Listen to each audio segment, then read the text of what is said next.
Welcome to the Gaslight Effect Podcast. I'm Robin Stern, co-founder and associate director of the Yale Center for Emotional Intelligence and author of the best-selling book, The Gaslight Effect. I'm an educator and a psychoanalyst, but first and foremost, I'm a wife, a mother, a sister, aunt, and healer. And just like many of you, I was a victim of gaslighting. Please join me for each episode as I interview fascinating guests and explore the concept of gaslighting. You'll learn what it truly means to be gaslighted, how it feels, how to recognize it, and how to understand it, and ultimately, how to get out of it. Before we begin, I want you to know that talking about gaslighting can bring up challenging and painful emotions. Give yourself permission to feel them. Some of you may want to go more deeply with your emotions, while some of you may hold them more lightly. No matter what you're feeling, know that your emotions are a guide to your inner life. Your emotions are sacred and uniquely you. Respect and embrace them, for they have information to give you. If you want to listen to other episodes of the Gaslight Effect podcast, you can find them at robinstern.com or wherever you listen to podcasts. Thank you for being here with me. Welcome, everyone, to this episode of the Gaslight Effect Podcast. I'm really excited today to be recording with my friends, Salar, Sasan, and Vail from the University of Peace headquarters in Costa Rica. And today we're going to be talking about the relationship between peace and gaslighting. But first, introductions. So I'm going to ask you all to introduce yourself and tell our listeners what you're doing here at the University of Peace and why you decided to get involved. I'll go right here to Salar, sitting right next to me.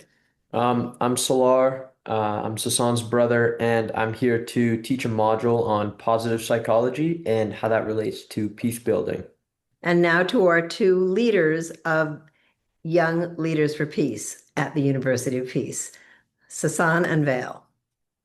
I'm Vail, and Sasan and I started working on this program a little bit over a year ago, and it's great to see it all in action. And this is our inaugural cohort, so it's been good so far. I'm Sasan. I'm 16 from New York, and yeah, along with Vail, we started this YLP program.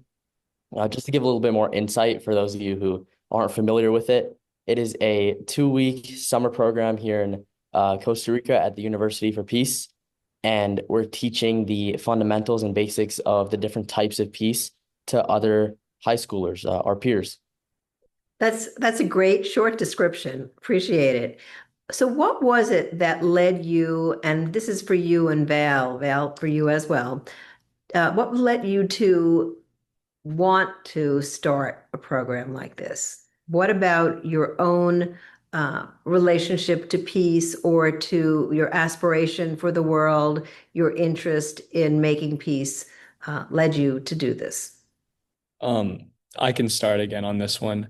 So initially, I think as a baseline, I just wanted to do something that causes change and can make change in the world. And when Sasan initially proposed this to me, I was a little hesitant, but I thought that, if we put in the right amount of work, that we could actually make a change with this, and it can be very influential. And that kind of incited me to really be a part of this program and its co-founding.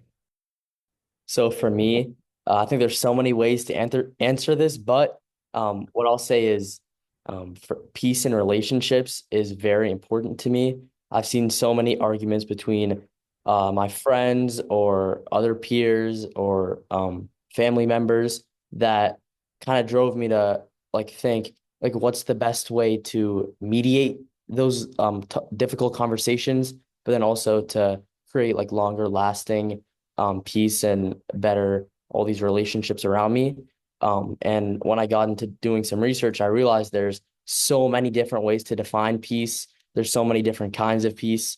And it really drove Vail and myself to start this amazing project. So I think we've been very passionate about it from the beginning. Yeah, and who knew when you started it that we would have our inaugural cohort at a time where there is so much conflict and devastating um, aggression and violence across the world right now. What do you think about that? Have you thought about the timing of that and the urgency? Yeah, so I think another main goal of this program is to really empower students with the skills necessary to mediate, solve conflicts, and other things just to regulate peace in their communities and bring those skills back to their communities. So I think in such a time plagued by polarization, war, and destruction, I think that it's valuable that we can, at least on this small scale and hopefully in the future on a larger scale, we can really teach these students the skills necessary to be not only a contribution to that change, but leaders in that change. I agree. And to add on, I think Vail said it very well.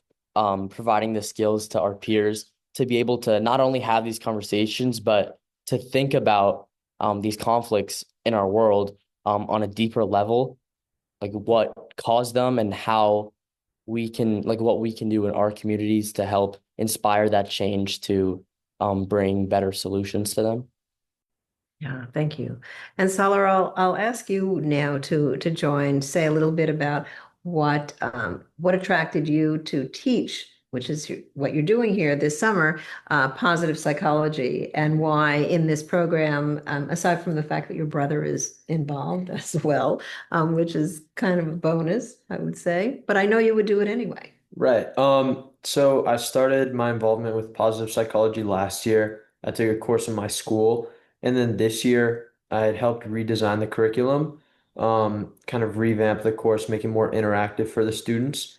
And I think that was received really well. I think the feedback of the class this year was much more positive than it was last year when I took it. Um, and the curriculum has to do a lot about like keeping a positive mindset and how to build a positive mindset. And I thought that would relate to peace because the first step to peace is like um agreeableness and happiness with everyone. And you can't really be peaceful without being happy. So I saw a connection between those two things, and I kind of adapted the curriculum a bit to fit like the peace building agenda that Vail and Sasan were striving to build. And I thought it fit in really nicely with the session in the morning about permission to feel and how you can like incorporate all of your emotions in with peace building. Yeah, thank you. And so, how did your first session go today? I thought it went well. I mean, I feel like you could ask these two what they thought of it, but yeah, I thought I had some positive feedback afterwards. So How was that session with Salar and the positives and positive psychology? Yeah, it was great. I thought he really incorporated a good balance of teaching us the material and giving us that introduction in the first place, but then also giving time for us to collaborate with our peers and talk on the side, so that we really get more hands-on experience, I guess. I agree. I think it was very interactive. I had a lot of fun during the lesson. I definitely learned a lot. It wasn't a subject that I was very familiar with, but I definitely learned a good amount. And then also, I think the way that he connected it with peace building was remarkable. And I think there was definitely a very important link between the two topics. So it was very cool that he was able to delve into it and help us understand it. So, what's your takeaway from that class? What's the link between positive psychology and peace building, peacemaking? Yeah, I can start again. So I think Salar put it simply earlier. Um, but I think just having a good mentality, having a growth mindset, not being confined to a narrow perspective, really helps you collaborate, branch out, and um, learn new things. And I think that's kind of the foundations of peace, being able to collaborate with others to work towards a goal, and to do so without being fearful of criticism or any constructive criticism that they have. The biggest takeaway for me and my personal experience was the inner peace aspect. He talked a lot about how being able to have positive psychology and to be happy leads to and helps manufacture this inner peace within yourself. And that's like the seed that has to be planted to kind of sprout change in your community, to be able to pass that on to your family and your friends. You have to be at peace with yourself first.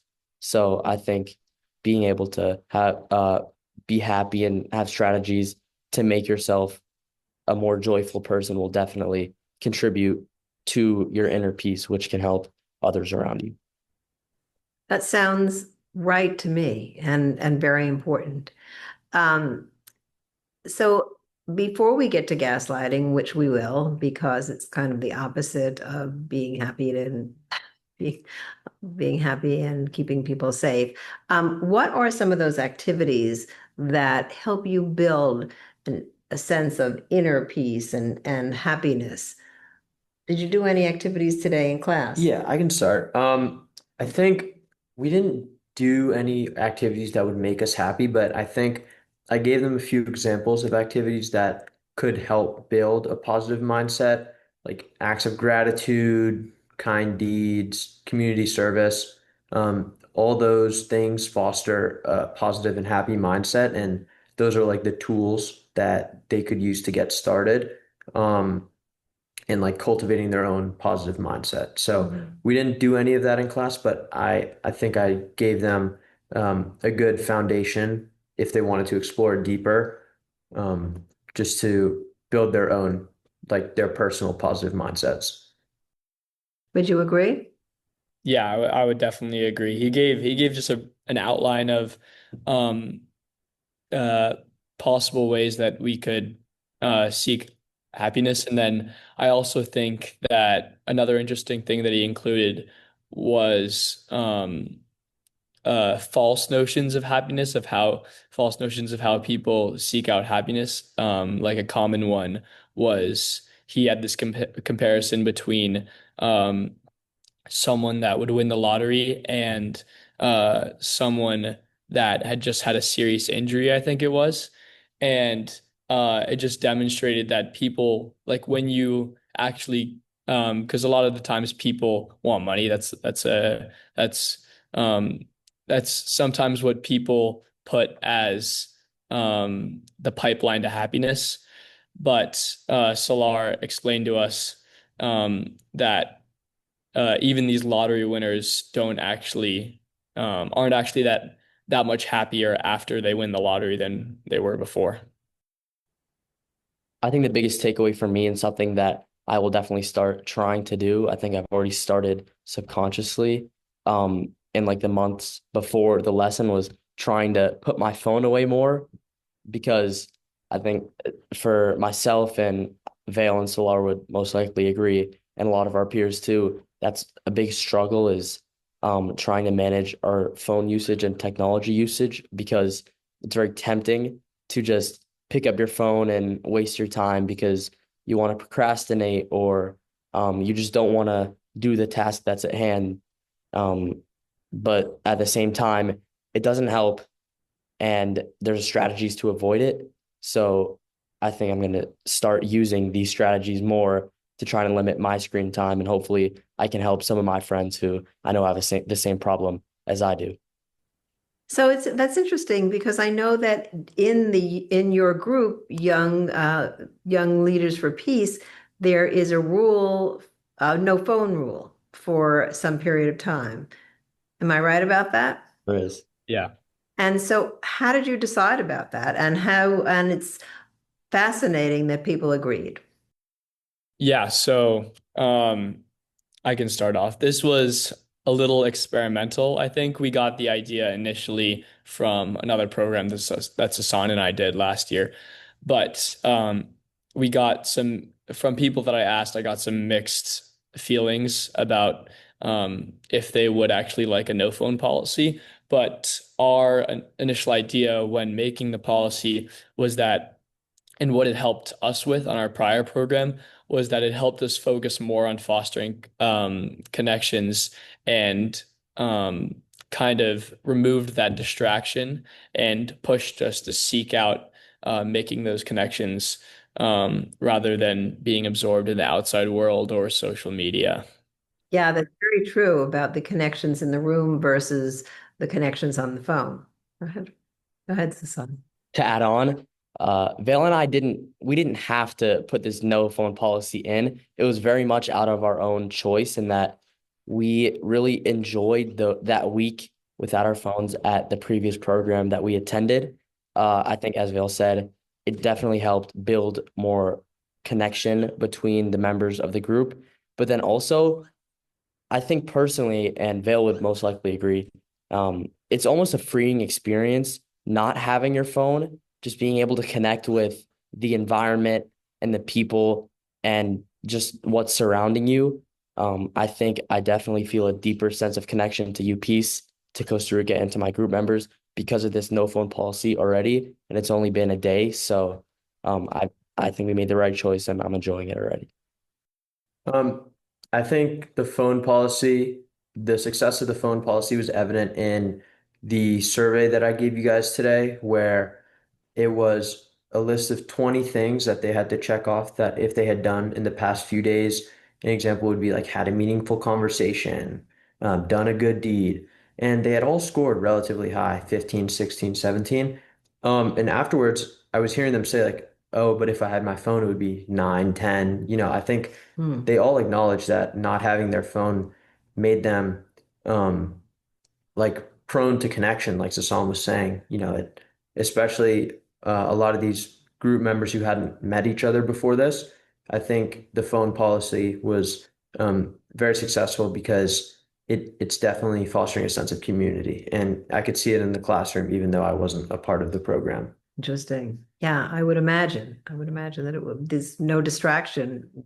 You talk to the person next to you rather than the person on the phone.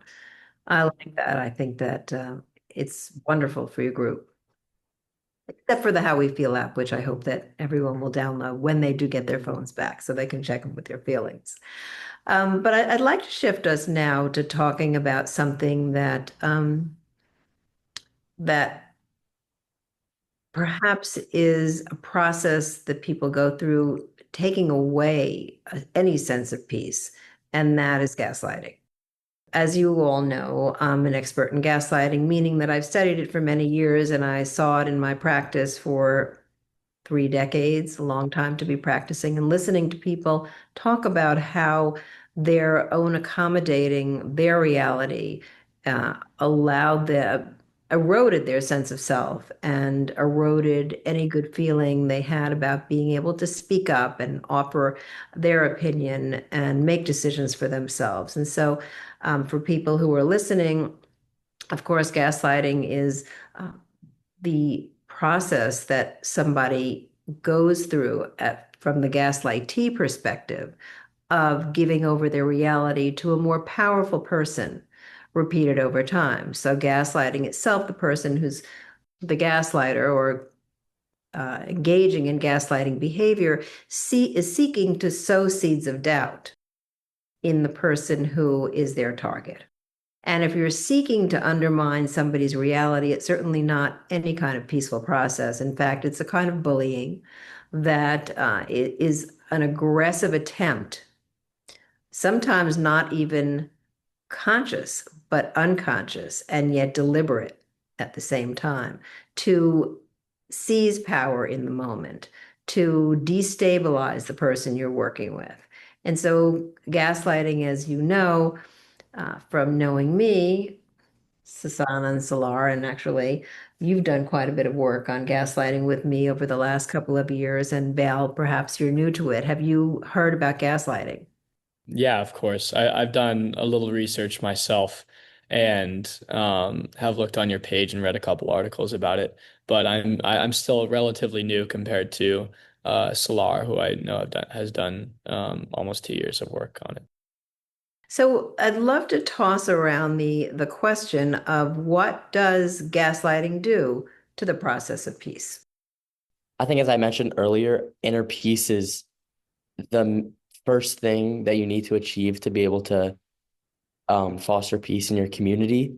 And someone that's being gaslighted, whether that's one time or over time, can, as you said, lose their sense of self, but also that has a big effect on their inner peace if they can't trust their own memory, and if they're not confident in themselves, then they won't be at peace with themselves. And as I said, that's the main starting point of achieving peace on a larger scale. So it really attacks the root of peacemaking and peace building. And it's definitely a dangerous circumstance to be in.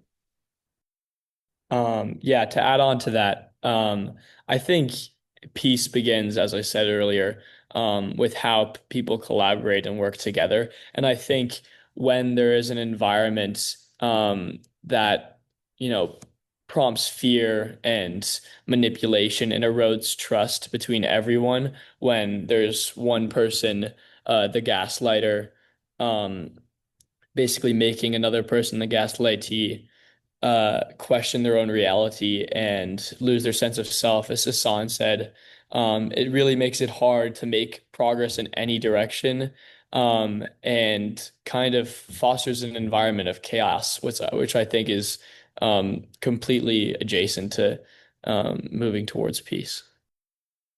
Yeah, I think that, the first step to peace is happiness and positivity, and gaslighting completely undermines that. If you have someone that's now questioning their own reality, and you have like their inner critic um, speaking negative thoughts to them, the inner peace is completely gone, and it's it will take some time to rebuild the sense of self-confidence they once felt before being gaslighted. So I think that to kind of summarize that, it completely destroys any chance of inner peace. It does. You're so right. And also in the process of gaslighting, if somebody says something to you that you don't agree with during that space and time between when you're thinking, no, that's not true. That didn't happen that way. I remember it correctly. And when you give over your reality, conflict starts to build because now rather than being aligned with the person who you're with or having the conversation with, you are by necessity holding onto your reality in conflict. So it is in and of itself a conflict promoting kind of process. Can you speak to that? Yeah, I think that goes back to what Vail was saying, that it fosters an environment of chaos, which is completely like on the contrary to peace. Mhm. So, yeah, maybe if you want to elaborate more on what you were saying, Vail, because I think those two ideas are definitely connected. hmm See, yeah, kind of what I was saying, when there's disagreement in the first place, there's going to be tension. And I think when gaslighting comes into play, that tension only escalates and is exacerbated. And um, I think that um, when that happens, it's nearly impossible to, as I said before, to make any strive towards anything, and even especially peace, which is something so hard to maintain and grasp in the first place. Um, if everyone's not working cohesively, then it's going to be very difficult to find that. Can you talk a little bit about what that looks like for people your age?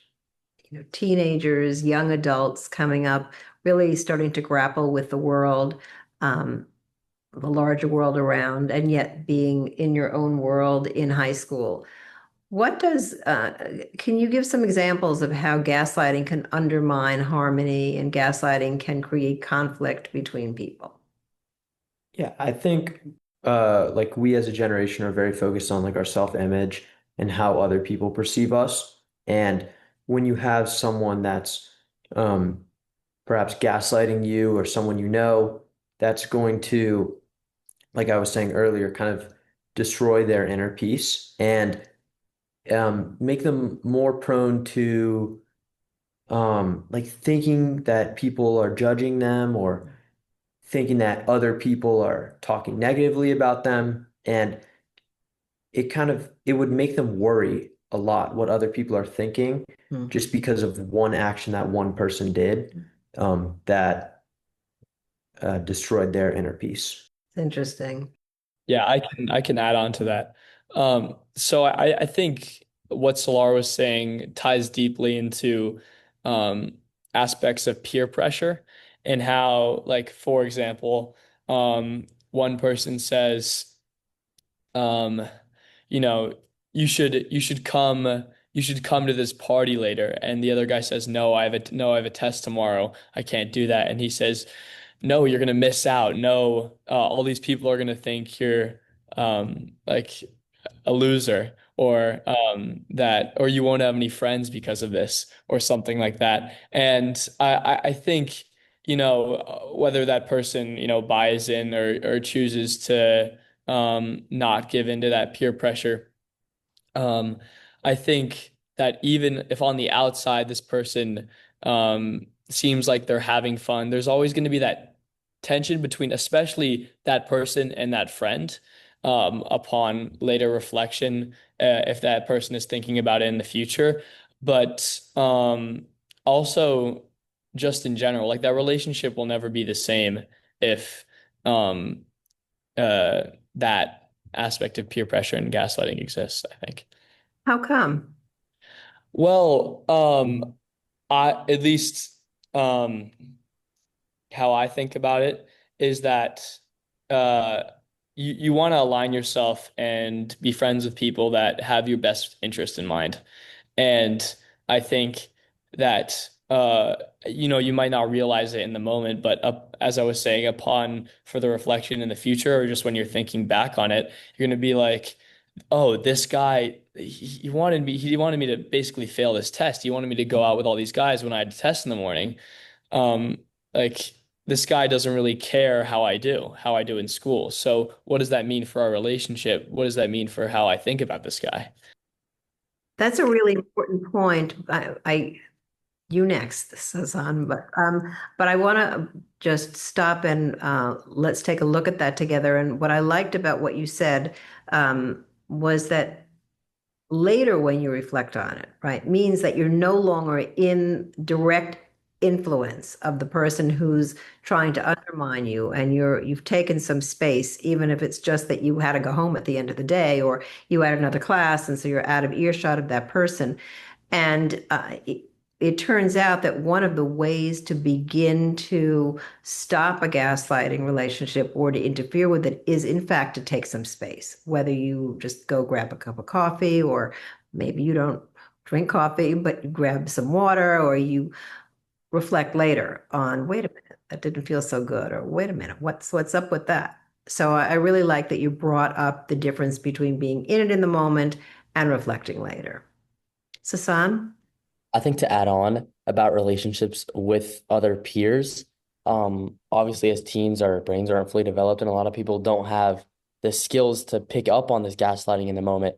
So it can lead them to sustaining toxic relationships with friends because if they don't know that the friend is gaslighting them and trying to manipulate them, then they're not going to know to end that relationship or to have a talk with their friend that is the gaslighter. So they can sustain these relationships that are bad for their mental health without even knowing and thinking that they're the problem when they're being gaslighted, and it's not their fault because they don't have the skills, or obviously we're still young, so our brains are still developing. You may be young, but you're saying it really well in that um, you don't always know when you're being gaslighted. You may feel like you're being pushed around a little bit, but to have somebody try to twist your reality is something different. and to begin to lose contact with what you know is right, or to lose contact with what you think is an appropriate action or not an appropriate action in that moment, really weighs heavily on you. And yet you may not recognize it's happening when it's happening. So what are the ways that you can recognize that you're in that kind of a toxic relationship? So in the case of gaslighting specifically, I think one of the most important things is to be informed on what gaslighting is and the forms it can take. So if you have specific concrete examples that you've studied or researched that you can compare your own friendships to, and maybe you'll realize, oh, what I read in this article is really similar to my relationship with person A, then just being informed on the definition and examples of gaslighting, just very simple things that take maybe 10 to 15 minutes to do, can help you pick out these situations where you're being gaslighted in. Yeah. Yeah, I think gaslighting literacy is definitely a very important aspect. And I think to be able to recognize certain trends is important. But I think on the baseline, I think it's important to consider that not everyone's probably going to do that. And something that we talked about this morning in one of our classes was when you get a gut feeling to not ignore it. And I think that a lot of the time when you are the victim of gaslighting, that you're going to either get that gut feeling or feel some type of emotion or feel like something is off. And I think to just not ignore that, and this is where the reflecting comes into play, to maybe think about that afterwards and reflect on it and question. Don't be afraid to question what's going on and say to yourself, was that right? Uh, is he or she manipulating me? Well, it's interesting, and I wonder what you think about this as well, Salar, because I know that you've spent some time reading and thinking about gaslighting. It, if you look at it in a certain way, if you accommodate to your gaslighter, then you're making peace in the moment, right? So you have that, wait a minute, that's not right, or I'm not that person, or that's crazy. But then if your gaslighter insists, no, you are that it didn't happen like that, or that's your problem. And you then say, you're right, it's my problem. And you think to yourself, maybe they're right. Maybe they have a point. Then all of a sudden there's peace in the relationship. So it's obviously, I mean, I'm saying it because in this way, because it's a false peace. But can you talk about that? Right. Yeah, it's definitely a false piece. I think we must sacrifice short-term pleasure for long-term benefit. And although in the moment you're satisfying the gaslighter and saying, okay, maybe I will go to the party. Like maybe you're right. I'm not a loser.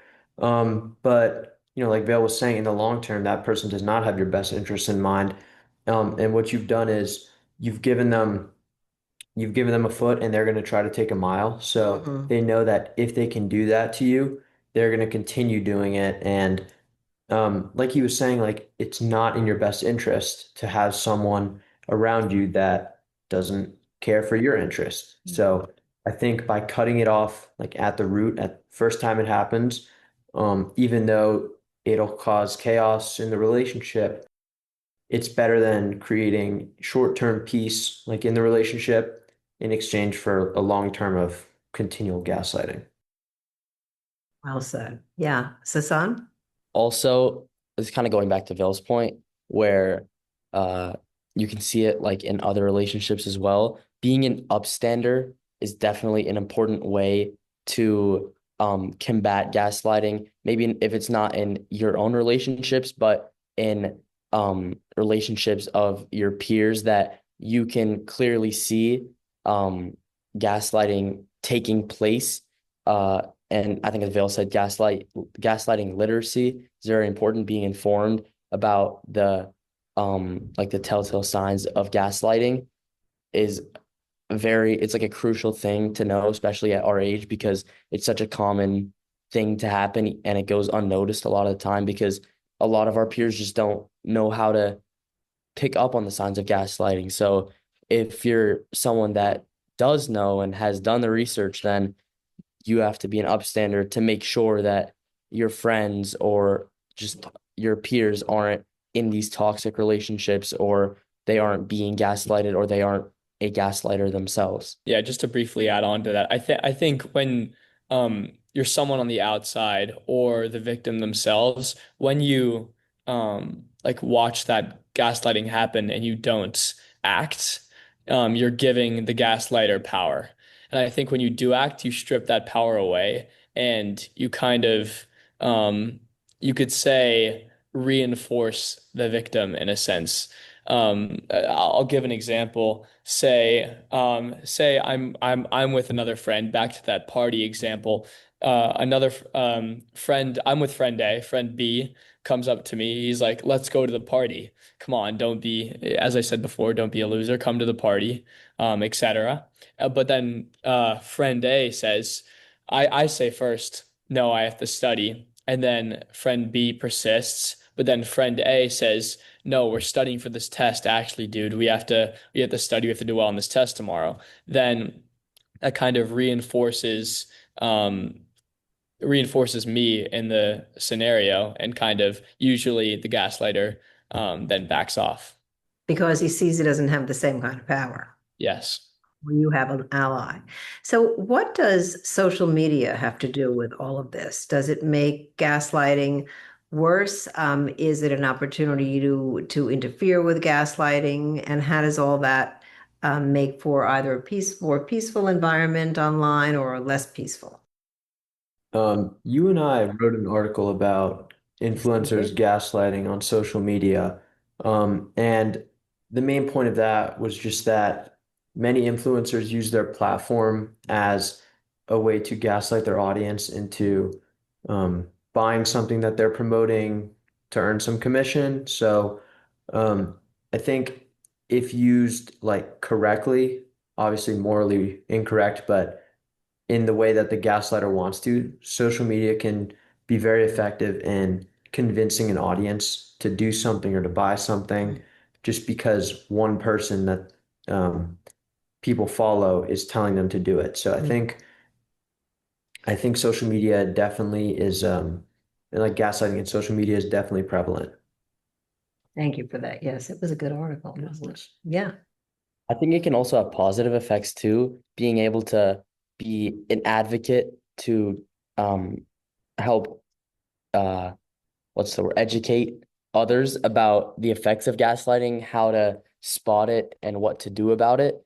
That can also be a great platform, or many great platforms to use to share this information. I know for a lot of my classmates and my peers that social media is one of the main sources of information that people use nowadays, to either like read the news or get caught up on current events. So there's so much usage of it. It's also can be a great place to as I said, be an advocate and um, let people know and educate them on what to do about gaslighting, and just so they can be more informed about it if they weren't already.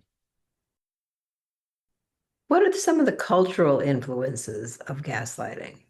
I think in a lot of these influencers have a large following, and I think that the culture that they foster themselves from that following is one that like obviously looks up to that influencer, but also wants to do what they're doing. To give an example, say a fitness influencer, if he buys a new protein powder, all of his followers are going to be like, "Oh, this protein powder is going to make me huge, and make me really strong. I should get that protein powder."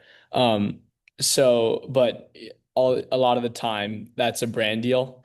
I think that they kind of use the following that they construct, and then also utilize gaslighting to make themselves profit. But then I think On the other end of the spectrum, there's a lot of influencers out there that actually want to help their followers and are looking to inform them, give them good advice, etc. So you just have to be very careful when looking out for misinformation. And on a broader level, uh, I think we can all agree that, especially for our generation, technology and social media has become a part of its culture itself, a part of our generation's culture itself. So having all these influencers, as Vail described in a great example, um, gaslighting their large followings into buying products or into believing certain things, then that can have a huge influence on millions of people, especially younger people in our generation. That's really true. Do you want to add on to that?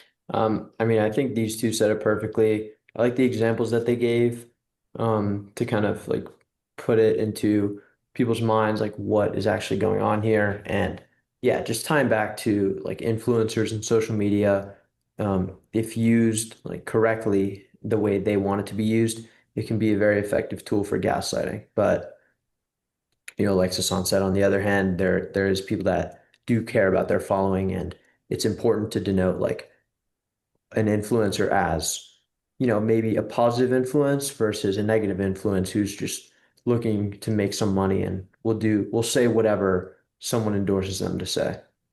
So do you think that all gaslighting is intentional, or is sometimes people are gaslighting and they uh, really are not intending to, for example, undermine your judgment, but they are just using it manipulatively? I'm thinking, and maybe this is a courageous area for me to enter into because I am a parent. But do you think that parents ever gaslight their children because because they don't want them to do something? I think gaslighting can be both conscious and subconscious, because there's so many different ways that like gaslighting can take form. So just something that came to my head was, if you're trying to get your way, um, some people might, without even knowing what gaslighting is or without trying to do it, use that form of manipulation to get someone to do what they want or to believe something that they want to believe, without even knowing that, oh, I'm gaslighting this person. They might not be thinking I'm going to gaslight them to get what I want. It's just what happens and what ends up taking place. Exactly. And what's interesting about that also, and then I'll go back to the parent example, is sometimes you just kind of happen into the gaslighting. Like you wake up in the morning and say, okay, I'm going to gaslight that person today. But it seems to be effective when you do it. And so that process of either blaming the other person or deflecting responsibility yourself or calling them a name when they are not cooperating, or many names, works. And so if you are then in that seat again, that seat being wanting the power, wanting to influence, wanting to push somebody around, then you might use that same tactic. And I know as a parent of my children who, Sasan and Salar, you know that my kids are now 34 and 38, and they were once teenagers. Of course, we all survived that time together. And they would say, I definitely gaslighted them, not because I wanted to be undermining their ability to make a judgment, but that if I was scared about something that they might be doing, I might have been more likely to say to them, it's just not the right kind of party for you, or it's just not that's. And I'm thinking now of a young woman who I work with, whose friend, also, her friend felt like her mom was gaslighting her because she didn't want her to go to a party. And so instead of saying, I don't want you to go to the party, she said, good girls don't go to parties like that. And so at the end of the day, that young woman ended up feeling like, well, maybe I'm right. Maybe my mom is right. Maybe I'm not the person I thought I was, when in fact she is that person. And yet it took a while for her to reclaim her reality, her identity, because the person who most loves you in the world, your parents, is telling you, or telling you in that instance, her mom was telling her that her judgment was off and that she was someone she was not.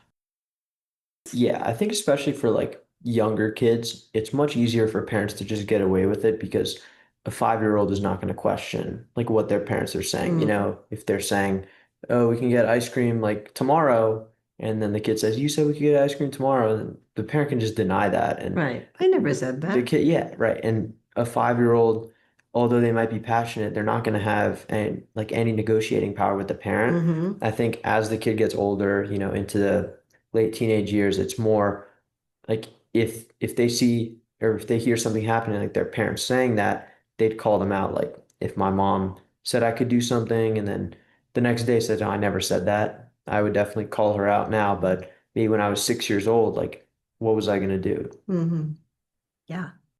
I agree. I think even the little things, as Salar said, just saying, parents saying, "Oh, I never said that," when you were young, or saying, "Eat this, it'll make you stronger," even if it's not like necessarily true. Those are like the obvious examples. And then also, as we get older and we're able to call those examples out, also, as Salar mentioned, um, I think the forms of gaslighting are more subtle, almost undetectable, but they're there. Like the small phrases like, "Oh, good girls don't go to those kind of parties," and just the small things of that nature that parents could say to really influence their teen's mind. Because I know I look to my parents for advice more than anyone, and I think a lot of my peers would too. So they're that so influential on our decision making that small things that they say really have a big impact on the way I think. Yeah. And while it's not terrible to say something to your child that in a moment you're passionate about and is really a gaslighting moment, it is very destructive to say it over and over and over again, so that all those accumulated moments end up with your child or your parent, because kids gaslight parents as well, or your parent or your friend, anyone you care about starts to question their judgment and their reality.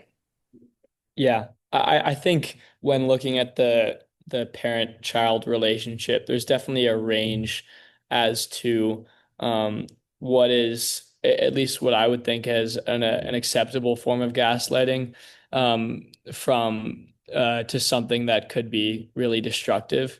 To provide examples, I think sometimes parents could use gaslighting because they have the child's best interest in mind, but they just don't know how to get it through to them, without, um, in simple terms, making them think about it in a different way, or making them think about that they'll be missing out on something else when they actually might be, but they just don't actually see that. But I think that